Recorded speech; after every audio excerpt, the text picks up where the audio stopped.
2 days after bloody clashes in the US town of Charlottesville, Donald Trump has bowed to overwhelming pressure and made a second statement denouncing racism and hate groups.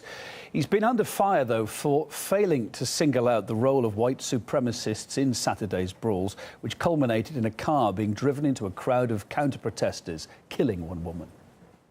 We condemn in the strongest possible terms this egregious display of hatred, bigotry, and violence on many sides. On many sides. Racism is evil, and those who cause violence in its name are criminals and thugs, including the KKK, neo-Nazis, white supremacists, and other hate groups that are repugnant to everything we hold dear as Americans. All that said, much of the media still criticised the president, though, for his delayed response, leading him to tweet that the fake news media will never be satisfied. He then headed to New York, where he was met by crowds of protesters outside Trump Tower, accusing him of racism. Next, Maupin this morning looks at how America's political debate is all about labelling. One of the chants most frequently used at the protests is no Trump, no KKK, no fascist USA. Essentially, Trump and his supporters are being barred with the same brush as white supremacists. No Trump, no KKK, no fascist USA. He needs to be impeached, because if he is not impeached, this does not stop. Drive out this fascist regime in the name of humanity. Now, the suspect in the horrific Charlottesville car ramming was himself a member of the far right. But the mayor of the city was very quick to put his blame on the White House and President Trump, and he wasn't alone. He should look in the mirror. I mean, he made a choice in his presidential campaign, the folks around with him, to go right to the gutter, to play on our worst prejudices, and I think you were seeing a direct line from what happened here this weekend to those choices.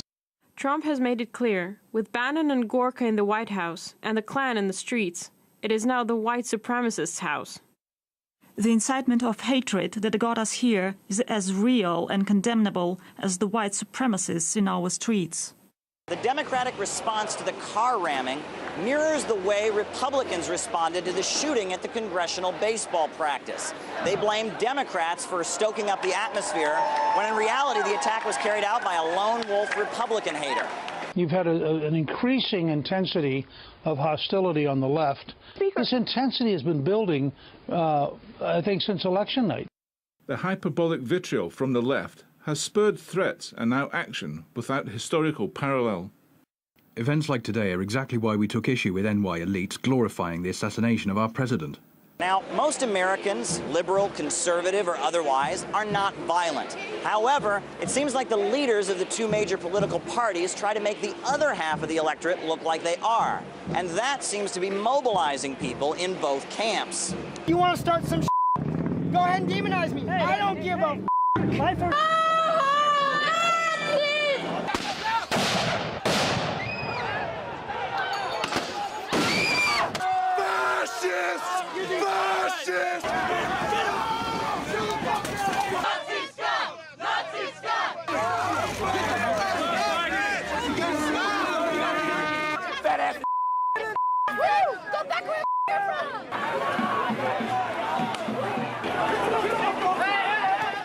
The United States has created a political system in which demonizing one side means supporting the other side for many voters, those who haven't really learned that much about third parties yet.